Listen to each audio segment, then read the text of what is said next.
오늘 이 시간에도 우리 하나님께서 함께 하시며 우리를 또 주님의 말씀으로 이끌어가며 우리가 서나가야 될 길들 같이 한번 살피며 나가는 귀한 시간이 되었으면 좋겠습니다. 우리 같이 한번 신명기 7장 1절부터 4절까지의 말씀 같이 한번 읽어봅니다. 1절부터 4절까지 읽으실 때 어떤 내용이 들어가 있는지 한번 같이 보면서요, 우리 여호수아서와 연결시켜서 같이 한번 나눠보도록 하겠습니다. 같이 읽습니다. 시작. 내 하나님 여호와께서 너를 인도하사 내가 가서 차지할 땅으로 들이시고 내 앞에서 여러 민족, 헷 족속과 길가스 족속과 아모리 족속과 가나안 족속과 브리스 족속과 히위 족속과 여부스 족속, 곧 너보다 많고 힘이 센 7 족속을 쫓아내실 때 내 하나님 여호와께서 내게 치게 하시리니 그때 너는 그들을 진멸할 것이라. 그들과 어떤 언약도 하지 말 것이요 그들을 불쌍히 여기지도 말 것이며 또 그들과 혼인하지도 말지니 내 딸을 그들의 아들에게 주지 말 것이요 그들의 딸도 내 며느리로 삼지 말 것은 그가 내 아들을 유혹하여 그가 여호와를 떠나고 다른 신들을 섬기게 하므로 여호와께서 너희에게 진노하사 갑자기 너희를 멸하실 것임이니라. 아멘.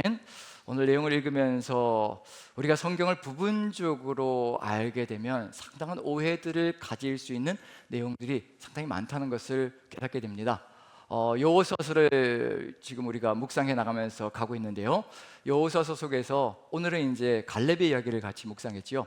갈렙의 이야기를 묵상하면서 더 이상 갈렙의 이야기 속에 더 이상 뭐가 나올 것이 있을 것인가, 그런 생각이 들거든요. 저도 설교를 많이 했고 또 다른 분이 하는 설교도 많이 들었고 또 우리 안에서도 그 이야기에 대해서 묵상도 많이 이루어졌던 내용인지라 갈렙의 이야기 속에 뭐가 또 있을까라는 생각했는데, 새벽에 또 같이 목사님 통해서 말씀을 나누면서 참 말씀은 신비롭고 끝이 없구나라는 생각이 듭니다. 하나님께서 주시는 새로운 열림이라든가 새로운 또 느낌들, 새로운 또 묵상에 대한 깊이들, 그런 것들이 우리의 삶 속에서 끊임없이 하나님의 말씀의 깊은 매력이 아닌가라는 생각이 듭니다. 또 말씀을 들으면서 이런 생각이 들었습니다. 갈렙에 대한 묵상을 하면서 저 자신이 갈렙인가 가나안 7 족속인가 라는 생각을 해보게 됩니다. 여러분들에게 한번 질문 드려볼까요? 여러분들은 갈렙이라고 생각하시나요? 아니면 가나안 7 족속이라고 생각하시나요? 또 침묵으로 일관하시는군요. 자, 보통은 우리가 얘기할 때 우리 자신들은 다 이렇게 우리는 모세, 그리고 여호수아, 또 갈렙, 이런 인물들과 우리 자신을 비교할 때가 참 많거든요. 그리고 그렇게 따라가야 된다고 생각하고, 근데 삶을 되짚어 보면 이게 내 삶의 여정들 속에서 들어있는 모습들을 살펴보면 이게 갈렙의 모습보다는, 정말 하나님 한 분만으로 가득 들어차서 달려가는 그 갈렙의 모습보다는 다른 것들로 또 들어차서 내 삶이 휘청거리고 있는 가나안 7 족속의 모습이 보여질 때도 있어서 좀 안타까운 모습이 들어갈 때가 있는데, 우리의 삶의 여정 속에서 우리의 삶을 돌아보며 하나님의 말씀을 같이 돌아본다는 것은 나 자신에게 적용해서 갈 때 어떤 도움이 있을 것인가 한번 살펴보는데요, 오늘 내용을 만약에 이게 세상 사람들이 오늘 이 내용을 읽는다면 어떤 마음이 들까요? 하나님을 믿지 않는 사람들이 오늘 이 신명기 7장 1절부터 4절까지의 말씀을 읽는다면 어떤 느낌이 들까? 하나님에 대해서 어떤 마음이 들어올까? 갑작스럽게 그 땅이 하나님이 주신 땅이다라고 얘기하며 이스라엘 민족의 진군에 들어가 가지고 거기에서 그 땅에, 가나안 땅에 수천 년 동안 살고 있던 사람들 칼로 무참하게, 그리고 불로 태워버리고 어린 아이부터 시작해서 노년에 이르기까지 짐승이고 뭐고 간에 다 불로 태워서 하나님께 바치는 그 잔혹한 살상이 이루어지며 그 땅을 하나님께서 주셨다라고 얘기한다면 세상 사람들이 이 이야기를 읽을 때 어떤 생각을 가지게 될까? 하나님에 대해서 호감적인 생각을 가지게 될까? 아니면 하나님은 왜 이렇게, 여호와라는 하나님은 이스라엘에게 대해서 이렇게 편파적으로 다른 사람들에 대해서 이렇게 잔혹하게 대하는 신일까라는 그런 생각을 하게 될까? 그래서 이 부분, 성경을 부분 뜯어서 읽게 되면요, 굉장한 오해의 소지를 줄 수 있는 사항들이 많다는 것을 우리가 살펴본다면, 우리가 이 내용을 어떻게 살펴봐야 될 것인가? 진멸이라는 것, 지금 이스라엘 민족이 가나안 땅에 들어가서 여호수아서 속에서요 박진감 넘치게 진행해 가잖아요. 1장부터 12장까지 땅 정복이 아주 박진감 넘치게 이루어져서 땅 정복이 이루어지고 13장부터 시작해서는 땅 분배가 이루어지고 있는 중이거든요. 근데 우리가 보기에는 신앙의 모습으로 보이고 참 아름답고 대단한 신앙의 절정으로 보이는 그런 내용들이 세상 사람들의 눈으로 본다면 참으로 안타까운 이야기가 될 수도 있는 내용이거든요. 그런데 이 상황 속에서 정말 하나님은 어떠한 분이신가, 어떤 마음으로 그런 일을 벌이시고 이끌어가고 계시는 중인가, 우리가 그걸 분명하게 안다면 하나님에 대한 오해가 우리가 풀려가지 않을까, 우리도 또 그렇게 하나님을 이해할 수 있으며 또 전할 수 있지 않을까라는 생각이 듭니다. 우리에게 가장 축복 중에 가장 큰 축복은 뭐라고 생각하시나요? 축복 중에 최고의 축복, 우리 그리스도인들에게 축복 중에 최고의 축복이라고 한다면 뭐가 될까요? 하나님이 우리와 함께 하시는 겁니다. 다른 어떤 물질적인 성공 이런 것들보다도 하나님께서 우리와 함께 하시는 것이 축복 중에 축복이거든요. 전능하신 하나님께서 우리와 지금 함께 하시며 우리의 삶을 이끌어 가신다. 부족함이 없게 하나님이 모든 것을 다 하시기에 우리가 부족함이 있으면 그 부족함을 채워주실 것이고, 모자람이 있으면 그 모자람을 채우시며 연단하시고 훈련시키셔서 하나님의 길을 이끌어 가시는 것, 하나님이 우리와 함께 하시는 것이 최고의 축복 중에 축복이라면 그 하나님과 어떤 길을 걸어가는 것이 우리의 삶이고 사명일까 한번 생각해 봅니다. 자, 여러분들에게 한 가지 질문을 드려보죠. 하나님의 말씀은 액면 그대로 실행을 해야 되는 것인가요? 아니면 내가 원하는 대로 골라가면서 순종을 해야 되는 것인가요? 어떤 것인가요? 하나님의 말씀은 있는 그대로 순종을 하면서 걸어가야 되는 거죠. 우리가 골라가면서 내가 원하는 것은 하고 원치 않는 것은 하지 않는 그런 길을 걸어가면 안 되겠죠. 그럼 오늘 읽은 이 내용을 살펴보면서요, 하나님의 마음, 여호수아 속에서요 진멸이 일어나고 있는데, 정말 하나님이 그렇게 잔혹한 하나님인가, 죽이시기 위해서 가나안 땅에 들여보내신 것인가 이스라엘 민족을, 그걸 한번 살펴본다면요, 오늘 내용 속에서도 한번 답을 찾아갈 수 있지 않을까라는 생각이 듭니다. 자, 1절에 7족속이 나옵니다. 가나안 7족속. 그 7족속에 대해서 이제 하나님께서 진멸에 대한 명령을 내리시는데요, 2절을 같이 한번 읽어보죠. 2절 속에 이제 이스라엘 민족이 가나안 땅에 들어가서 여호수아와 함께 명령에 순종하며 걸어가는지 아니면 불순종하며 가는지 한번 살펴보죠. 2절 같이 한번 읽어봅니다. 시작. 내 하나님 여호와께서 그들을 내게 넘겨 내게 치게 하시리니 그때 너는 그들을 진멸할 것이라. 그들과 어떤 언약도 하지 말 것이요 그들을 불쌍히 여기지도 말 것이며. 분명히 신명기서에서 가나안 땅에 들어가기 전에요, 진멸해야 된다, 그리고 어떤 언약도 맺어서는 안 된다라고 분명히 선포해 주셨습니다. 분명히 이렇게 말씀을 해 주셨거든요. 그런데 들어가자마자, 가나안 땅에 들어가자마자 어떤 일이 벌어졌던가요? 가나안 땅에 들어가자마자 요단강을 건너기 전에 이미 뭐가 이루어지고 있는 중이냐면요, 정탐꾼 2명이 가게 되죠. 여리고성과 아이성 전투가 가장 핵심적인 전투거든요. 하나님의 말씀을 따를 때 어떻게 될 것이며 말씀을 어길 때 어떻게 되는가. 그래서 하나님의 말씀에 순종할 때 이와 같이 여리고성과 아이성이 무너진다는 것을 보여주고 있는 내용이 바로 전형적인 모범이 되는 전쟁의 이야기입니다. 그런데 여리고성과 아이성 이야기를 감싸고 있는 이야기가 있어요. 이미 시작부터 죽이는 이야기로 시작하지 않습니다.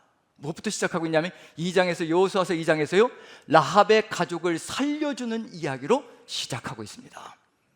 진멸하라고 들여보냈는데 정탐꾼 2명이 가가지고요, 라합의 가족을 살려준다고 약속을 하고 있거든요. 뭘 하지 말라고 얘기했나요? 진멸하라고 얘기했고 언약을 맺지 말라고 했거든요. 근데 정탐꾼 2명이요 언약을 맺는 겁니다. 살려주겠다라고. 라합이 이렇게 얘기하죠. 내가 너희를 선대하였으니 너희도 나를 선대해서, 내 가족들을 선대해서 우리를 살려주는 증표와 그리고 맹세를 이뤄내라라고 이야기를 하죠. 그때 이 정탐꾼들이 뭐라고 얘기하면 우리가 선대할 것이고 우리가 증표를 줄 것이고 거기에 덧붙여서 또 너희를 진실하고 그리고 자비롭게 인자하게 대할 것이라. 여기서 인자하게 대한다, 그리고 또 성실하게 진실하게 대한다. 인자하게라는 단어가 헤세드라는 단어거든요. 언약이 일어날 때 서로 지켜야 되는 그 사랑의 관계를 얘기할 때 헤세드라는 단어를 사용합니다. 그런 점에서 라합과 뭐가 일어나고 있는 중인가? 언약을 맺고 있는 중이거든요. 그럼 결국 무슨 얘기인가요? 지금 말씀을 어기고 있는 중인가요? 말씀을 그대로 따라가고 있는 중인가요? 정탐꾼 2명이요 하나님께 여쭤보지 않았습니다. 라합의 가족을 살려준다라고 얘기할 때요 하나님께 여쭤보지 않았고 약속을 했고 그리고 살려주는 일들이 벌어지고 있거든요. 그 일이 벌어지고 있는 중입니다. 거기에 덧붙여서 또 여리고성과 아이성 전투가 끝날 때 기본 주민 전체를, 성읍 주민 전체를 살려주는 이야기가 등장합니다. 그때 계속해서 나오는 단어가 뭔가요? 조약을 맺자, 조약을 맺자, 조약을 맺었다라는 단어거든요. 언약이란 단어, 베리트라는 단어와 그 조약이란 단어 5번 등장하는데 그 조약이란 단어가 히브리 언어로 같은 단어거든요. 베리트거든요. 언약을 맺은 겁니다. 그리고 누구에게? 여호와께 묻지 않고 언약을 맺었다라고 되어 있거든요. 시작하면서 여리고성 전투가 시작되기 전에 이미 라합의 가족을 살려주겠다라고 언약을 맺었고요, 하나님께 묻지 않고 언약을 맺었고, 그리고 아이성 전투가 끝난 다음에 또다시 기브온 주민의 이야기가 등장하면서 하나님께 묻지 않고 언약을 맺었다라는 이야기가 등장합니다. 그런데 특이한 건 뭐가 있냐면요, 하나님께서 거기에 대해서 이런 방구 아무 말씀도 하지 않은 겁니다. 분명히 말씀을 어겼거든요. 거기에 덧붙여서 또 여기 3절을 보시면 3절 같이 한번 읽죠. 이렇게 하라고 말씀해 주셨습니다. 같이 읽습니다. 시작. 또 그들과 혼인하지도 말지니 내 딸을 그들의 아들에게 주지 말 것이요 그들의 딸도 내 며느리로 삼지 말 것은. 라합은 분명히 가나안 7족속 중에 포함되어져 있거든요. 그런데 마태복음 1장에 뭐가 되냐면 나손은 살몬을 낳고 살몬은 라합에게서 보아스를 낳고, 라합이요 살몬의 아내가 된 겁니다. 살몬의 아버지는 나손이에요. 나손이 누구를 며느리로 받아들였냐면 라합을 며느리로 받아들인 거예요. 분명히 신명계 명령은 이렇게 되어져 있습니다. 어느 누구도 딸도 주지 말고 며느리로 받아들이지 말라고 얘기했거든요. 그런데 나손이라는 사람이 자신의 며느리로 라합을 받아들여서 보아스를 탄생시키는 이야기가 펼쳐지고 있거든요. 명백하게 말씀을 어긴 겁니다. 그런데 거기에 대해서 이런 방구 하나님께서 왜 내 말을 어겼느냐? 나는 이렇게 얘기했는데 너희들은 왜 이 짓을 하느냐? 그 말씀을 전혀 하지 않습니다. 무슨 의미가 들어가 있을까요? 하나님께 묻지 않았음에도 불구하고, 하나님의 말씀을 어겼음에도 불구하고 거기에 대해서 이런 방구 아무 말씀도 하지 않으시고 그냥 넘어간다는 얘기거든요. 무슨 의미가 들어가 있을까? 정말 이스라엘 백성을 가나안 땅에 죽이려고 들여보냈었을까? 어느 누구든지 하나님의 백성 편에 오는 자는 살려주기 위해서 하나님께서 가나안 땅에 들여보냈었다는 거. 무엇으로 감싸고 있는 중이냐면요, 살려주는 이야기로 여리고성과 아이성 전투의 이야기를 감싸고 있습니다. 그러면 죽이려고 하는 것이 아니라 살리려는 것이며, 그리고 가운데 여리고성 전투가 끝난 다음에 무슨 일이 벌어지나요? 라합의 가족을 살리라는 이야기가 3번씩이나 울려 퍼집니다. 한 번도 아니고요, 3번씩이나 라합과 그 가족을 살려야 한다, 라합과 그 가족을 살려야 한다. 그래서 중심에도 뭐가 등장하고 있냐면 라합과 그 가족을 살려주는 이야기가 그 가운데 등장하고 있는 중입니다. 진멸로 나아가는 이야기 속에요, 살려주는 이야기가 온통 가득히 들어차 있습니다. 하나님은 마음은 무엇일까? 죄악 가운데 거하고 있는 백성들일지라도 하나님의 마음속에는요, 한 사람이라도 살리려고 최선을 다하시는 그 아버지의 마음이 그대로 들어가 있다는 것. 그런데 왜 진멸하라고 하시는 걸까? 진멸하라고 하는 이유가 있겠죠. 바로 4절을 보시면 진멸하라고 하는 이유가 들어가 있습니다. 자, 4절 같이 한번 읽어보죠. 같이 시작. 그가 내 아들을 유혹하여 그가 여호와를 떠나고 다른 신들을 섬기게 함으로 여호와께서 너희에게 진노하사 갑자기 너희를 멸하실 것임이니라. 무슨 일이 벌어질 것을 안타까워하시느냐면요, 이방인들과 섞여서 살아가다가 아직 그것을 이겨내고 견뎌낼 만한 아직 능력이 갖추어져 있지 않았는데 이방인들과 어울려 살다가 이방인들이 믿는 신들에게 감으로 말미암아 누구를 버리게 되면 여호와를 떠나게 되는 것. 모든 우리에게 축복의 근원이시고 우리 모든 삶의 근원이 누구인가? 축복 중에 최고의 축복이 무엇인가? 여호와께서 우리와 함께 하시는 거거든요. 그런데 만약에 이방인들과 어울려 살다가 믿음을 잃어버리게 되고 이방 신들을 따라가게 되면 여호와께서 떠나시게 되고, 그리고 여호와께로부터 떠나게 되는 거죠. 하나님과의 관계가 끊어져 버리는 겁니다. 결국 죄가 무엇을 만들어가기 때문이냐면요, 하나님과의 관계를 끊어버리고 하나님께서 주시기를 소망하시는 축복의 삶이 아니라 저주와 멸망과 심판으로 가게 될 것을 걱정하시기 때문에 하나님께서 이와 같이 하신다는 것.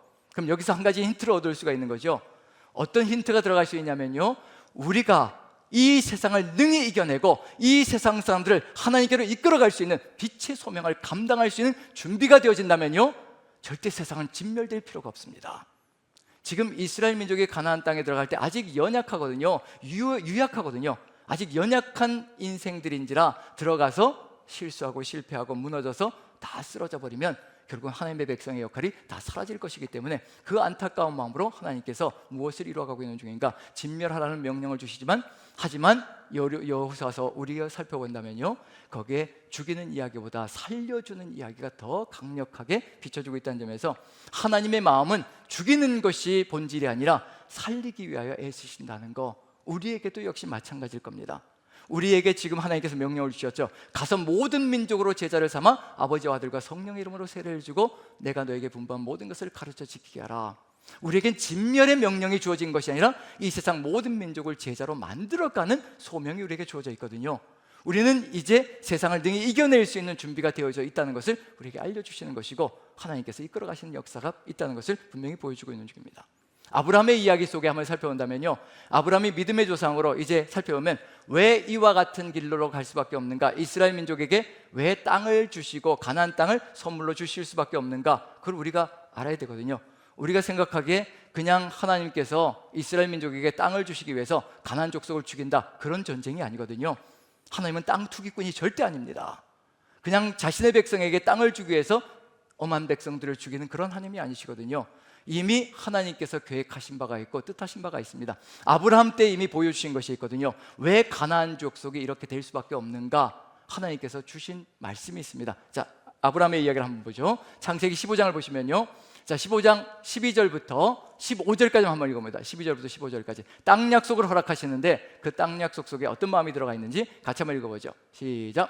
해질 때에 아브라함에게 깊은 잠이 임하고 큰 흑암과 두려움이 그에게 임하였더니 여호와께서 아브라함에게 이르시되 너는 반드시 알라, 내 자손이 이방에서 객이 되어 그들을 섬기겠고 그들은 400년 동안 내 자손을 괴롭히리니 그들이 섬기는 나라를 내가 징벌할지며 그 후에 내 자손이 큰 재물을 이끌고 나오리라. 너는 장수하다가 평안히 조상에게로 돌아가 장사될 것이요. 자, 이스라엘 민족 아브라함의 후손들이, 아직은 아브라함의 후손들이 가나안에서 애굽으로 들어가지 않았습니다. 언제 애굽으로 들어갈 것이냐면 야곱 시대에 12아들들과 함께 애굽으로 들어가는 역사, 그때부터 시작해서 400년 동안 애굽에서 종살이 할 것이라고 이야기를 합니다. 왜 종살이 하게 되는가? 땅 약속을 주셨으면, 땅을 주신다고 하시면 지금 이 순간에 아브라함에게 그 가나안 땅을 주시고 후손들이 거기에 계속해서 살면서 퍼져나가면서 그 땅을 차지하면 되거든요. 그런데 그게 아니라는 겁니다. 그냥 땅을 주시려고 약속하는 것이 아니라는 얘기거든요. 왜 400년 동안 애굽 땅에서 종살이를 해야 되는가? 고통의 시간을 보내야 되는가? 시간을 보내야 된다는 거예요. 400년 동안. 그 이유가 뭐냐면 16절 보시면 이것 때문에 그렇습니다. 자, 같이 한번 읽어보죠. 시작. 내 자손은 4대 만에 이 땅으로 돌아오리니 이는 아모리 족속의 죄악이 아직 가득 차지 아니함이니라 하시더니, 가나안 땅에 살고 있는 대표적인 주민을 아모리 족속이라고 부릅니다. 그런데 아모리 족속의 죄악이 아직 가득 차지 않았다는 겁니다.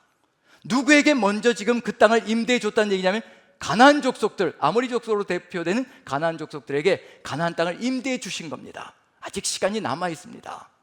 제가 이제 3월 달에 이사를 가야 되거든요. 왜냐하면 이제 만기가 되었고 또 집주인께서 자신의 딸에게 이제 그 집을 이제 주고 싶은 마음에, 살게 하고 싶은 마음에 이제 임대 기간이 만료가 되니까 이제 어떻게 되나요? 임대 기간이 만료되면 집주인이 허락하지 않으면 어떻게 되나요? 나가야 되는 거죠. 그래서 이제 이사를 가게 되는데, 감사하게도 하나님께서 또 같은 동에 옆 라인에 방을 하나 주셔가지고 라인만 바꿔서 이제 옮겨가게 되거든요. 그래서 임대가 끝나면 옮겨가야 합니다. 그것처럼 지금 어떤 일이 벌어진다는 얘기인가요? 지금 가나안 족속들에게, 아모리 족속들이 그 땅을 임대해 준 거예요. 근데 언제까지, 죄악이 가득 들어서면 언제까지 살 수 있다는 얘기인가요? 400년 더. 근데 만약에 이 아모리 족속이 회개하고 돌아서서 하나님을 믿는다고 하면 어떻게 될까요? 기간은 어떻게 될까요? 조금 더 길어지겠죠. 회개가 일어나니까 땅이 오염되는 것이 조금 더 늦춰질 수 있으니까 그런 일이 벌어진다는 얘기거든요. 지금 그래서 400년 동안 기다려야 된다는 그런 의미가 들어가 있습니다. 무슨 의미일까요? 그 땅이 죄악으로 가득 들어 찼느냐 아니냐에 따라서 누구에게 주느냐 주지 않느냐가 결정되어진다는 얘기거든요. 이스라엘 민족이 그 땅에 들어간다는 얘기는 뭐냐면요, 땅을 차지하러 들어가는 거지만 땅을 차지하는 그 이야기 속에는요, 하나님의 심판을 단행하는 심판자로서, 심판의 단행자로서 그 땅에 들어간다는 얘기거든요.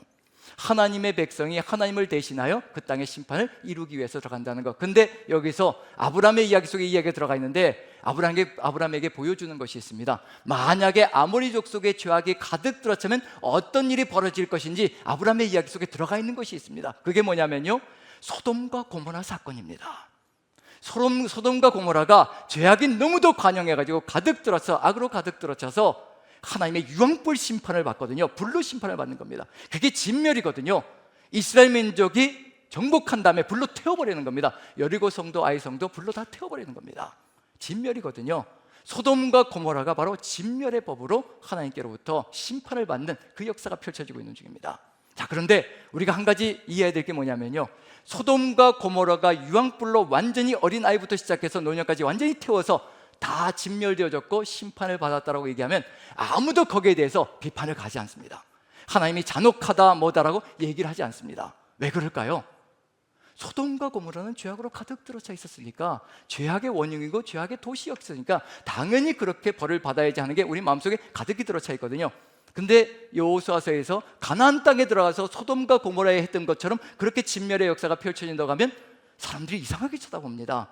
왜 이렇게 잔인하지? 어린아이부터 시작해서 노년까지 왜 이렇게 잔혹하게 처리를 하지? 그런 이야기를, 그런 생각을 하거든요. 그런데 똑같은 일을 아브라함 시대에 보여주는 겁니다. 하나님의 백성에게 보여주는 거예요. 이게 바로 진멸이라는 거다, 이것이 바로 죄악이 관영할 때 벌어지는 일이라는 것을 알려주고 보여주시는 거거든요. 그게 바로 심판의 내용 속에 들어가 있습니다. 그런데 그 상황 속에서 하나님의 백성이 걸어가야 될 길이 무엇인가? 소돔과 고모라가 멸망으로 심판받는 그 상황 속에서 하나님의 백성은 뭘 해야 될 것인가? 아버지의 마음이 있거든요. 하나님의 마음이 있는 겁니다. 하나님의 마음을 먼저 깨달은 사람이 누구냐면 하나님의 백성이거든요. 여호수아와 함께 이스라엘 민족이 가나안 땅에 들어갈 때 살육하고 죽이라고 들여보내는 것이 아니라 최선을 다해서 한 명이라도 살리기 위해서 그 땅으로 들여보내신 거거든요. 이스라엘 민족을 통해서 하나님이 누구이신가를 보여주시고 속여서라도 오라는 겁니다. 기본 주민은 속여서 오잖아요. 속여서라도 하나님을 믿는 믿음으로 나와라, 그러면 살려주겠다. 그게 하나님의 마음이거든요.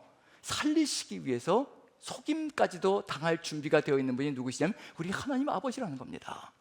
그렇게 준비가 되어져 있거든요. 그리고 신명기에서 분명히 얘기하셨거든요. 절대로 혼인하지 마라, 며느리로 삼지 마라, 딸을 주지 마라, 그리고 언약을 맺지 마라, 진멸시켜라, 분명히 그렇게 말씀하셨음에도 불구하고 그 말씀이 어기는 역사가 여호수아서에서 벌어지고 있음에도 불구하고 이런 방법 아무 말씀도 하지 않는 겁니다. 살리는 일에 있어서는 하나님께서 같은 마음을 가지시고 최선을 다해서 살리려고 몸부림치시는 것이 아버지의 마음이라는 얘기거든요. 소돔과 고모라가 멸망할 때 아브라함이 하나님 앞에 나섭니다. 감히 나서는 거지요. 그리고 하나님과 뭘 하나요? 거래를 하지요. 간구를 하지요. 중보를 합니다. 중재를 하는 겁니다. 하나님, 그 소돔과 고모라에 의인 50명이 있으면 하나님 어떻게 하겠습니까? 의인 50명이 있는데도 죽이시겠습니까? 용서하지 않으시겠습니까? 하나님은 기다렸다는 듯이요. 아브라함이 그 이야기를 하기 위해서 기다렸었는지, 내가 의인 50명으로 말미암아 절대로 그 성읍을 멸하지 않을 것이라, 용서할 것이라. 그리고 아브라함이 이야기합니다. 티끌과 재 같은 나라도 감히 아버지께 하나님께 이야기합니다. 거기에 45명이 있으면 어떻게 하시겠습니까? 하나님께 하는 그 말 하나하나 속에요, 인간이 어떻게 감히 하나님께 이렇게 해달라고 할 수 있겠습니까? 그럼에도 불구하고 티끌과 재 같은 나이지만 감히 하나님께 여쭙습니다. 45명이 있으면 어찌하겠습니까? 그리고 감히 다시 한 번 더 하나님께 아뢰입니다. 40명이 있으면 어찌하겠습니까? 하나님 한 번만 더 용서해 주십시오. 그리고 30명이 있으면 어찌하겠습니까? 20명이 있으면 어찌하겠습니까? 10명이 있으면 어찌하겠습니까? 이제 한 번만 마지막으로 말씀드립니다. 10명이 있으면 어찌하겠습니까? 6번입니다. 6번. 하나님께서는요, 아브라함이 얘기할 때마다 쾌히 응답하시는 겁니다. 그래, 40명은 용서하마. 30명 좋다, 30명 용서하마. 20명 좋다, 20명 용서하마. 10명 좋다, 내가 10명만 있으면 내가 용서하마. 기다리셨다는 듯이 살리시기 위해서요, 우리의 기도와 중보를 기다리고 계시는 중입니다. 그게 하나님의 백성의 역할이거든요. 죽이려고 하시는 것이 아니라 죄는 미워하십니다. 하지만 사람은 미워하지 않으십니다. 사람은 어찌하든지 살리시려고 몸부림치는 것이 우리 하나님의 마음이시거든요. 그래서 기다리셨다는 듯이 10명이면 저는 그때 이런 생각을 해봅니다.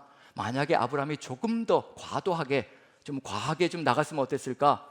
하나님, 마지막으로 한 번만 더 아뢰입니다. 한 명만 찾으시면 어찌하겠습니까? 한 명의 의인으로 어찌하시겠습니까? 하나님이 어찌하셨을까라는 생각이 듭니다. 왜냐하면 예레미야서 5장 1절을 보시면요, 내가 정의를 행하며 진리를 구하는 자 한 명만 예루살렘에서 찾으면 내가 이 성을 용서할 것이라, 그렇게 말씀해 주셨거든요. 한 명만 찾아도 의로운 사람, 정말 의인 한 명, 하나님의 뜻을 받들어 나가는 사람 그 한 명을 찾으시면 분명히 그 성에 희망이 있을 것이라 생각하시고 용서하셨을 것이라. 그게 우리가 하나님 앞에 서 있는 하나님의 백성의 자격이라는 겁니다. 받으신다는 겁니다. 우리가 하나님께 나아가서 우리 남산교회에서 하나님 한 명만 찾으시면 어찌하겠습니까? 한 명으로 인하여 아버지 용서해 주시겠습니까? 우리가 간구해야 될 것, 중보해야 될 것이 바로 이것이 아닌가. 이 창원 지역에서 우리 하나님 한 명만 찾으시면 어찌하겠습니까? 정말 세상 사람 속에, 믿지 않는 사람들 속에 하나님 한 명만 찾으시면 이 창원 지역을 아버지 용서하시고 하나님이 세워주시지 않으시겠습니까? 우리 하나님은 거기에 응답하실 하나님이십니다.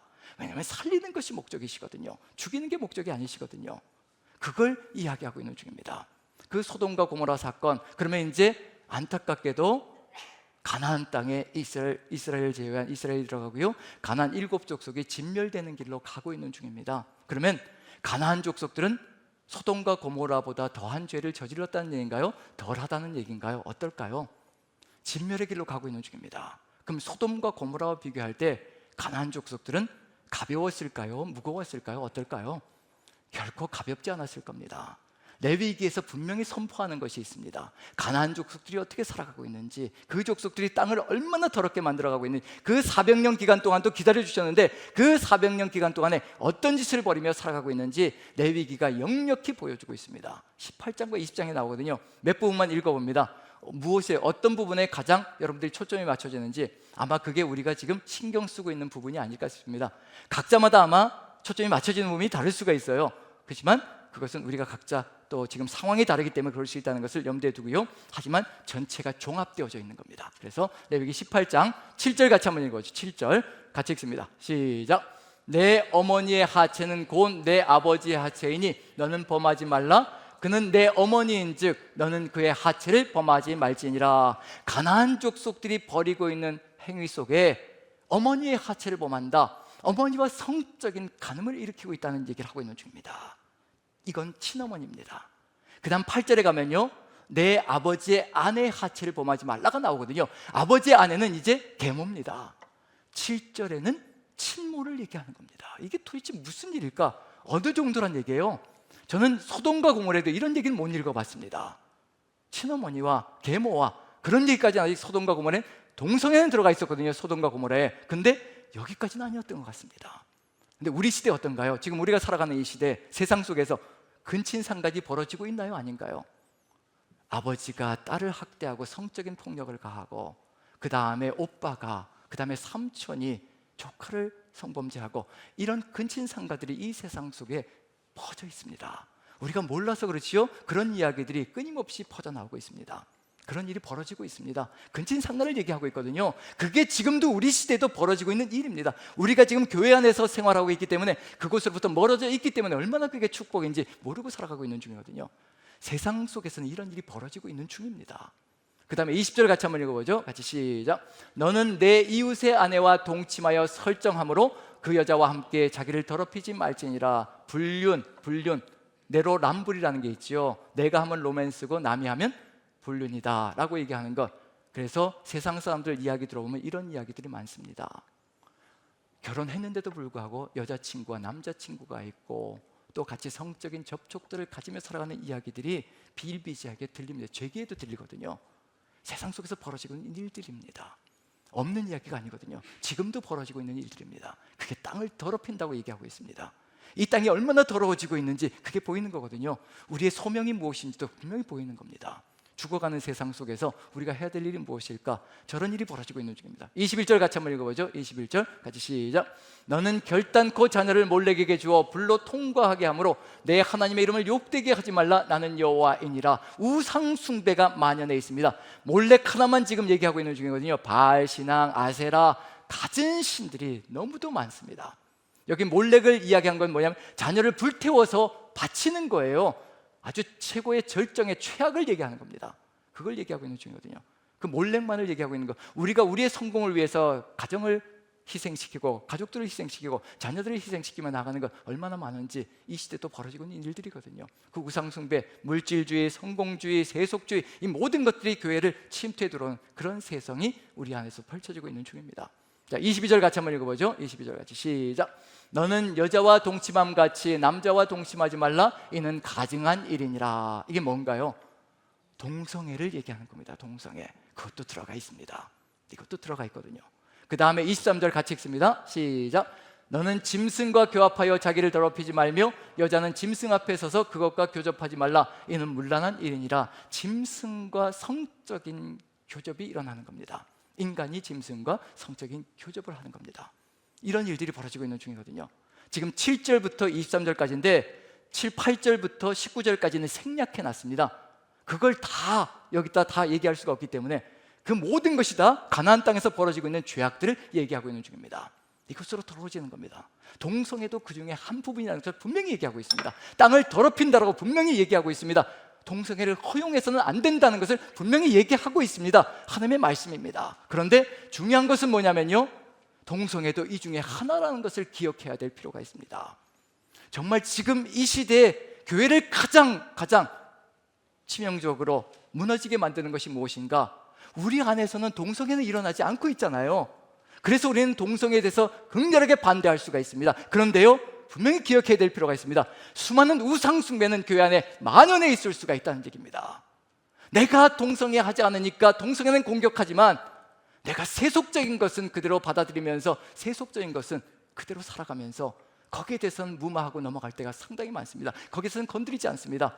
아파트 가격 올라가는 것에 대해서는 정말 열변을 토하면서 얘기하는데 그게 얼마나 세속주의적인 것인지, 얼마나 물질주의적인 것인지 거기에 대해서 우리가 생각하지 않습니다.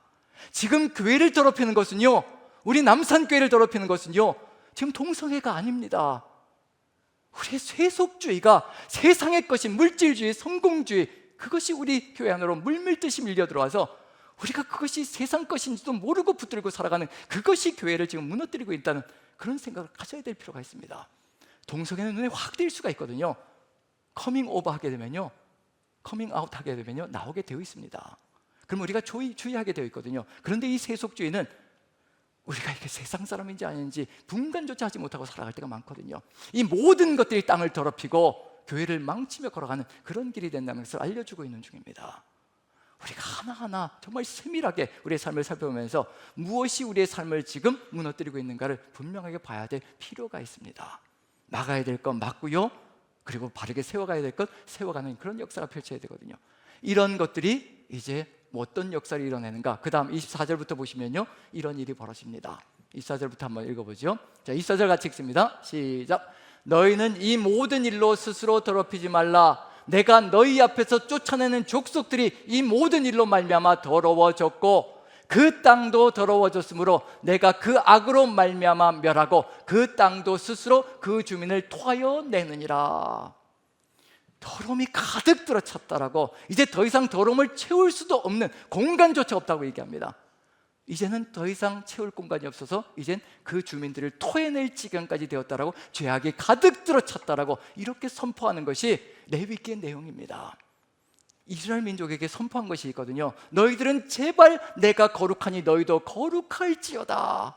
내가 거룩하니 너희도 거룩할지어다. 내가 너희에게 그 땅을 주는 것은, 가나안 땅을 주는 것은 이와 같은 더러운 것을 씻어내고 그 땅을 하나님의 땅으로 영광의 빛으로 환하게 빛나게 만들기 위하여 내가 너희를 그 땅에 들여보내는 것이라. 내가 거룩하니 너희도 거룩하여야 한다. 거룩하기 위해서는 이와 같은 것들로부터 구별되어지고 분별되어져서 하나님과 함께 살아가는 삶을 이루어가야 될 것이라. 그리하면 내가 너희를 축복하며 너희를 위하여 계획 세운 그 놀라운 역사를 이루어갈 것이라. 그게 하나님의 마음속에 들어가 있는 거거든요. 절대로 따라가서는 안 되는 겁니다. 절대로 흉내도 내어서는 안 되는 겁니다. 근절시켜야 되는 것이거든요. 그리고 28절 30절 보시면요, 같이 한번 읽습니다. 경고를 주시는 겁니다. 같이 읽습니다. 시작. 너희도 더럽히면 그 땅이 너희가 있기 전 주민을 토함같이 너희를 토할까 하노라. 그러므로 너희는 내 명령을 지키고 너희가 들어가기 전에 행하던 가증한 풍속을 하나로 따르므로 스스로 더럽히지 말라. 나는 너희의 하나님 여호와이니라. 왜 가나안 땅에 들어가서 진멸시켜야 하는가? 30절에 답이 들어가 있습니다. 진멸 안 시켜도 되거든요. 하나님의 백성이 씩씩하고 담대하고 굳건하며 믿음 가운데 단단히 서서 빛을 환하게 비추면서 세상을 이끌어갈 수 있으면요, 굳이 진멸시키지 않아도 됩니다. 이끌어가면 되는 거예요. 근데 30절 보면요, 그러므로 너희는 내 명령을 지키고 너희가 들어가기 전에 행하던 가증한 풍속, 가나안 땅에 들어가기 전에 이스라엘 민족도 똑같은 짓을 행하고 있었거든요. 그러니 그 땅에 들어가면 뒤섞여가지고 하나님의 뜻을 이루어가는 것이 아니라 같이 섞여서 살아가는 역사가 펼쳐질 것을 하나님께서 두려워하시는 겁니다. 자신의 백성도 죽여야 되는 그 안타까운 역사를 두려워하시는 거거든요. 아직 하나님의 백성이 강하고 담대하지 못하다는 얘기거든요. 아직도 세상과 완전히 구별되어진 삶을 살아가지 못하고 있다는 겁니다. 그래서 세상을 끊어내는 것부터 시작하시는 겁니다. 그리고 그 안에서 든든하게 세워가시려고 하는 거거든요.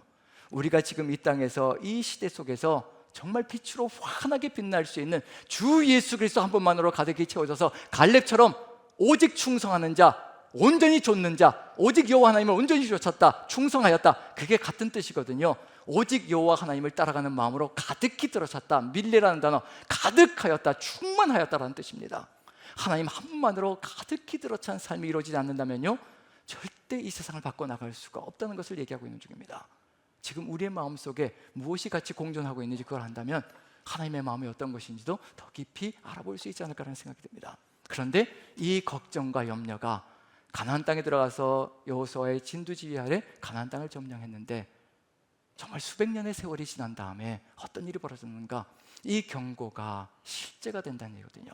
므낫세 왕 시절, 북이스라엘은 이미 망했고요, 므낫세 왕 시절 이제 멸망이 눈앞에 와 있는 겁니다. 유다도 멸망이 눈앞에 와 있는 겁니다. 왜 그럴까? 아브라함에게 분명히 말씀하셨죠. 아모리 족속의 죄악이 가득 차지 않아서 아직 400년 기다려야 된다라고 얘기했는데, 그런데 므낫세 시절에 어떤지 한번 살펴보죠. 같이 한번 읽어봅니다.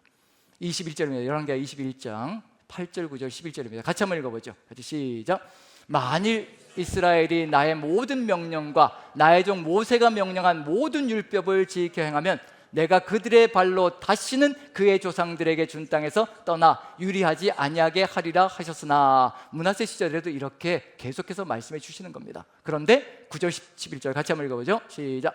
이 백성이 듣지 아니하였고 므낫세의 꾀임을 받고 악을 행한 것이 여호와께서 이스라엘 자손 앞에서 멸하신 여러 민족보다 더 심하였더라.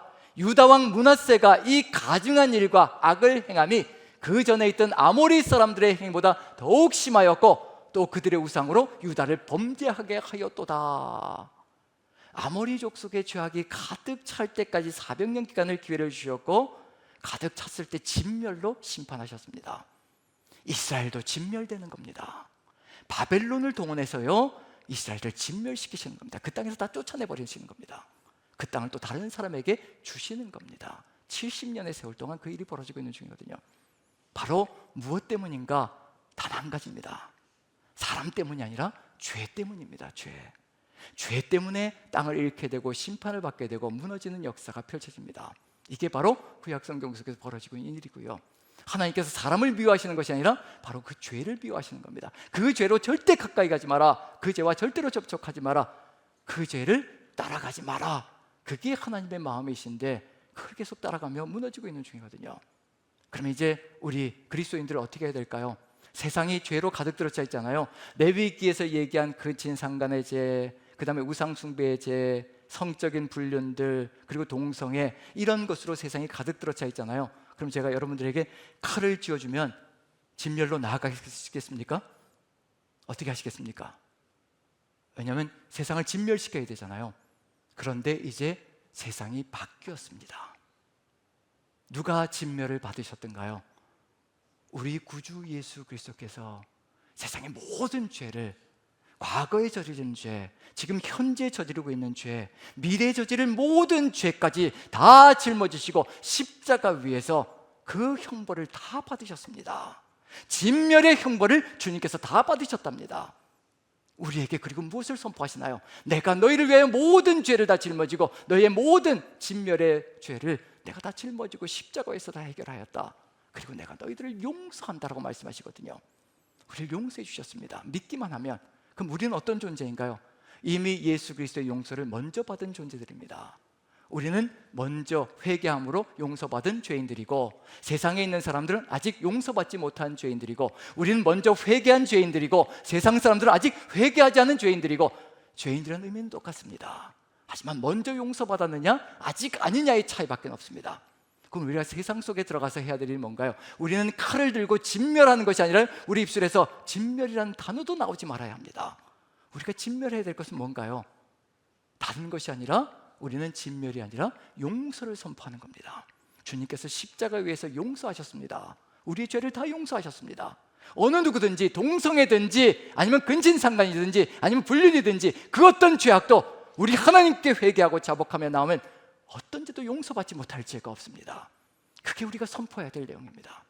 우린 세상 속에 들어가서 정죄의 칼날을 들이미는 것이 아니라요, 용서를 선포하는 사람들이라는 것을 마음에 새긴다면 우리 교회 안에서 만약에 누군가를 정죄하고 있다면 우린 잘못 가고 있는 겁니다. 우린 정죄할 자격조차 없습니다. 이미 손가락질하면 누군가를 정죄할 때요, 세 손가락은 나를 향하고 있는 중입니다. 나를 바라봐야 될 그런 의미가 들어가 있다는 얘기거든요. 우리에게 가야 될 길이 무엇인가? 우리는 어느 누군가도 정죄할 자격이 없고 모두에게 우리가 받은 그 용서를 선포하는 것, 그것이 바로 우리의 사명 속에 들어가 있습니다. 그리고 우리가 진멸해야 될 것은 무엇일까?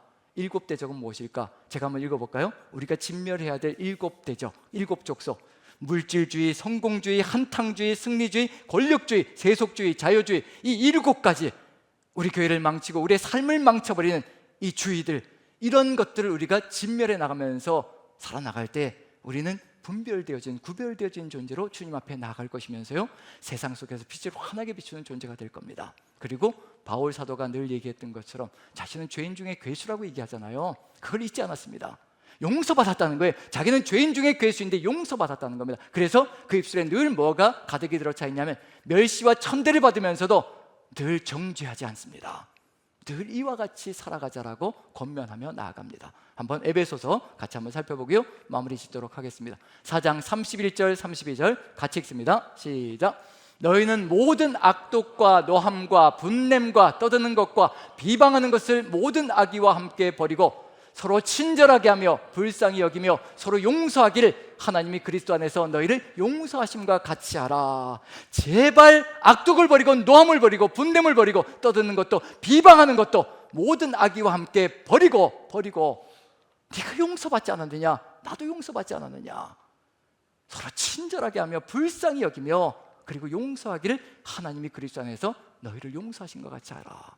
바울은 용서받은 존재로서 그 용서를 선포하고 있고요, 우리에게도 주어진 자격이 있다면 바로 우리도 용서받은 존재로서 우리에게 해코지 하는 사람들까지, 우리를 향하여 공격하는 존재들까지 맞대결을 벌이는 존재가 아니라 우리는 그것까지도 품고 용서하며 하나님께서 주신 그 용서의 그 사랑을 선포하며 나아가는 것, 그것이 바로 우리가 걸어가야 될 삶의 길이라는 것, 그것을 선포하고 있는 중입니다.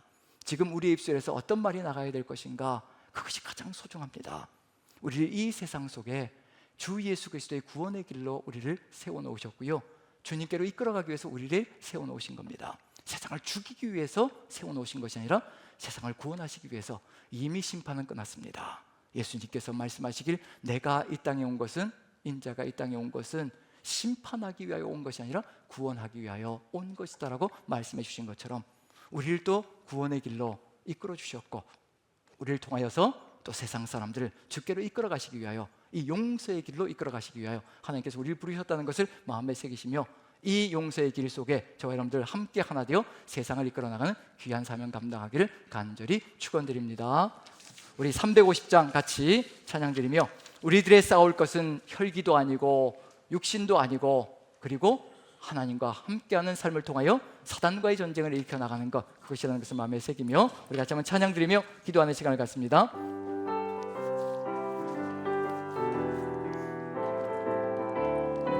우리들이 싸울 것은 혈기 아니요, 우리들이 싸울 것은 육체 아니요, 마귀 권세 맞서 싸워 개쳐버리고 죽을 영혼 살릴 것일세. 한 마음으로 힘써 나가세, 한 마음으로 힘써 싸우세. 악한 마귀 군사들과 힘써 싸워서 승전고를 울리기까지. 우리들이 입은 갑옷 쇠가 아니요, 우리들이 가진 검은 강철 아니요, 하나님께 받아가진 평화의 복음 거룩하신 말씀이로다. 한 마음으로 힘써 나가세, 한 마음으로 힘써 싸우세. 악한 마귀 군사들과 힘써 싸워서 승전고를 울리기까지. 악한 마귀 죄 아무리 강할지라도 우리들의 대장 예수 앞서가시니 주저 말고 용감하게 힘써 싸우세. 최후 승리 얻을 때까지 한 마음으로 힘써 나가세, 한 마음으로 힘써 싸우세.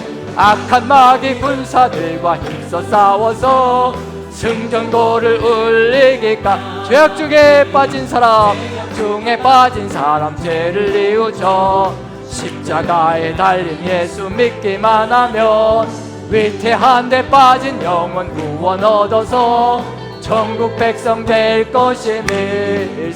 아멘. 한 마음으로 힘써 나가세. 한 마음으로 힘써 싸우세. 악한 마귀 군사들과 힘써 싸워서. 우리 3절 4절 찬양합니다. 악한 마귀 죄 아무리 강할지라도 우리들의 대장 예수 앞서가시니 주저 말고 용감하게 힘써 싸우세. 최후 승리 얻을 때까. 아멘. 한 마음으로 힘써 나가세. 한 마음으로 힘써 나으세. 악한 마귀 군사들과 힘써 싸워서 승전고를 울리기까지. 죄악 중에 빠진 사람 죄를 뉘우쳐 십자가에 달린 예수 믿기만 하면 위태한 데 빠진 영혼 구원 얻어서 천국 백성 될 것이니. 아멘. 한 마음으로 힘써 나가세. 한 마음으로 힘써 싸우세. 악한 마귀 군사들과 힘써 싸워서. 다시 한 번 더. 한 마음으로 힘써 나가세. 한 마음으로 힘써 싸우세. 악한 마귀 군사들과 힘써 싸워서 승전고를 울리기까지. 우리 영광의 주님께 박수를 올려드립니다. 우리 같이 한번 이 시간 우리 주님을 향하여 기도했으면 좋겠습니다. 우리가 지금 추구하며 걸어가는 것은 무엇인지, 우리가 진멸해야 될 7 족속은 무엇인지, 우리의 삶 속에 세상 것이 들어와 있는 것이 무엇인지 한번 돌아보며 우리가 진멸해야 될 것을 마땅히 진멸하게 도와주시옵소서. 깨끗하게 쓸어버리게 도와주옵소서. 완전하게 불태워서 흔적도 없이 사라지게 도와주옵소서. 세상 것이 들어와 있는 것이 있다면, 물질주의가 들어와 있는 것이 있다면, 성공주의가 들어와 있는 것이 있다면, 세속적인 것이 들어와 있는 것이 있다면 우리의 삶 속에서 깨끗하게 성령의 불로 태워주시옵소서. 다같이 주여 한번 주님께 기도하겠습니다. 주여! 아버지 우리의 삶을 온전히 올려드립니다. 우리 주님께서 함께하여 주셔서 아버지 우리 안에 들어와 있는 세속적인 것들, 아버지 성적인 것들, 우리 하나님 너무나 잘하신 줄 압니다. 아버지 깨끗하게 쓸어버리게 진멸하게 도와주옵소서. 성령께서 분별력을 가지고 살아갈 수 있게 우리의 삶을 지켜주시고 아버지 함께하여 주시오. 오직 주와 함께 나가는 삶이 될 수 있게 주께서 역사하시고 인도하여 주옵소서.